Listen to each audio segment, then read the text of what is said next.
হযরত আলা ইবনুল হারিস রাহমাতুল্লাহি আলাইহি থেকে বর্ণিত উম্মুল মুমিনিন হযরত আয়েশা সিদ্দিকা রাদিয়াল্লাহু তাআলা আনহা বলেন, একবার রাসূলুল্লাহ সাল্লাল্লাহু আলাইহি ওয়াসাল্লাম রাতে নামাজে দাঁড়ালেন এবং এত দীর্ঘ সিজদা করলেন যে আমার আশঙ্কা হলো তার হয়তো ইন্তেকাল হয়ে গেছে। আমি তখন উঠে তার বৃদ্ধাঙ্গুলি নাড়া দিলাম।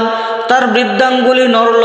তখন যখন তিনি সিজদা থেকে উঠলেন এবং নামাজ শেষ করলেন, বললেন, হে আয়েশা, অথবা বললেন, ও হে হুমাইরা, তোমার কি আশঙ্কা হয়েছে যে আল্লাহর রাসূল সাল্লাল্লাহু আলাইহি ওয়াসাল্লাম তোমার হক নষ্ট করবেন?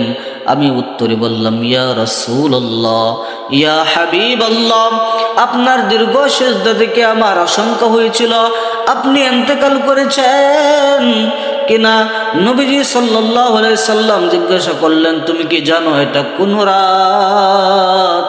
আমি বললাম, আল্লাহ তার রাসূলই ভালো জানেন। তখন তিনি বললেন, এটা হলো অর্ধ শাবানের রাত, শাবানের 14 তারিখ দিবাগত রাত।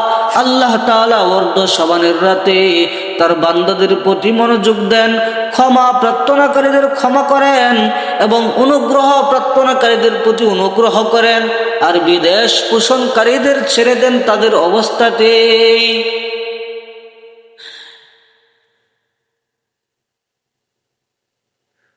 এ রাতে আমাদের করণীয় উল্লেখিত হাদিস সমূহ থেকে প্রতীয়মান হয় যে রাতে ইবাদতের কোনো ধরন নির্দিষ্ট নেই, বরং এ রাতে এমন সব নেক আমল করা উচিত যার মাধ্যমে আল্লাহর রহমত ও মাগফিরাত লাভ করা যায়। তাই এই রাতে আমরা নিম্নোক্ত আমল করতে পারি। 1 নাম্বার, মাগরিব, এশা, ফজরের নামাজ অবশ্যই জামাতের সাথে আদায় করা। 2, নফল নামাজ পড়া। এক্ষেত্রে অবিনির্ভরযোগ্য কিছু বই পুস্তকে নফল ইবাদতের বিভিন্ন নিয়মের কথা লেখা আছে, যেমন 1 রাকাত পড়তে হবে, প্রতি রাকাতে এতবার পড়তে হবে। অথচ সহিহ হাদিস শরীফ শবে বরাত, শবে কদর বা অন্য কোনো ফজিলতপূর্ণ রাতে এসব বিশেষ পদ্ধতির কোনো নামাজ প্রমাণিত নেই। 3, তওবা করা। তওবা বলা হয় কৃত পাপের প্রতি অনুতপ্ত হওয়া, সঙ্গে সঙ্গে এই পাপটি পরিহার করা, ভবিষ্যতে পাপটি আর করব না এই মর্মে দৃঢ় প্রতিজ্ঞাবদ্ধ হওয়া, বান্দার হক নষ্ট করা থেকে বিরত থাকা, কোনো ফরজ ওয়াজিব ছুটে গিয়ে থাকলে মাসআলা অনুযায়ী তার কাজা কাফারা আদায় করা, অতঃপর আল্লাহর আনুগত্যের দিকে ফিরে আসা এবং অন্তর থেকে তার কাছে ক্ষমা প্রার্থনা করা। 4, কুরআনে কারীম তেলাওয়াত করা।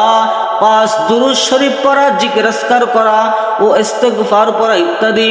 ফজিলতপূর্ণ 2টি ইস্তিগফার, সাইয়্যিদুল ইস্তিগফার, আল্লাহুম্মা আনতা রাব্বি লা ইলাহা ইল্লা আনতা খলাকতানি ওয়া আনা আবদুকা ওয়া আনা আলা আহদিকা ওয়া ওয়া'ুদিকা মা ফাগফিরলি ইন্নাহু লা ইয়াগফিরুয যুনুবা ইল্লা ইস্তাতা'তু আবুউ লাকা বিনি'মাতি আবু আলাকা বিল যামবি আনতা।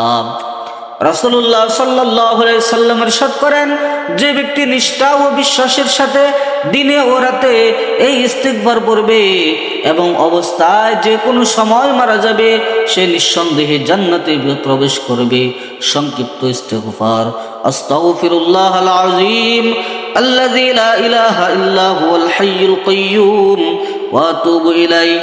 রাসূলুল্লাহ সাল্লাল্লাহু আলাইহি সাল্লাম ইরশাদ করেন, যে ব্যক্তি বিছানায় যাওয়ার পূর্বে এই ইস্তিগফার 3 বার পড়বে, আল্লাহ তাআলা তার গুনাহ মাফ করে দিবেন, যদিও তা সমুদ্রের ফেনা পরিমাণ হয় বা গাছের পাতার মতো অগণিত হয়, অথবা আলিজের মরু বালুরাশির সম পরিমাণ হয়, কিংবা দুনিয়ায় যত দিবস সমূহের পরিমাণ হয়, আল্লাহ তাআলা তার গুনাহগুলোকে মাফ করে দিবেন।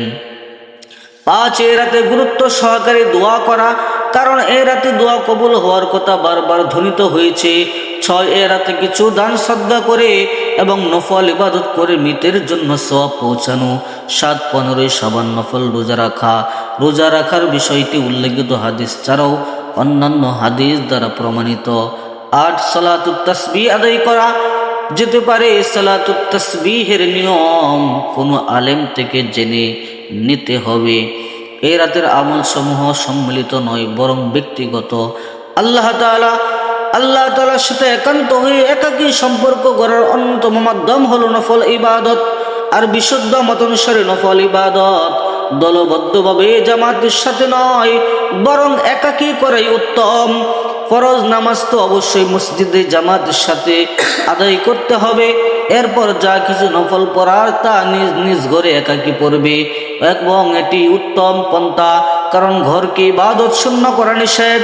সুতরাং বর্তমানে শবে বরাত, শবে কদরকে কেন্দ্র করে যে প্রচলন দেখা যাচ্ছে, এই রাতে নফল ইবাদতের জন্য লোকজন দলে দলে মসজিদে এসে সমবেত হয়, কোথাও মিলাদ হয়, কোথাও একসঙ্গে বসে জোরে জোরে জিকির করা হয়, যার দরুন একাকী ইবাদতকারী ইবাদতে বিঘ্ন সৃষ্টি হয়।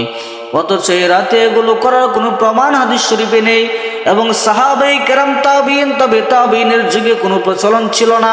তবে যদি বাসায় অলসতার দরুন ইবাদত না হওয়ার আশঙ্কা থাকে, সেক্ষেত্রে মসজিদে এসে ইবাদত করতে দোষ নেই।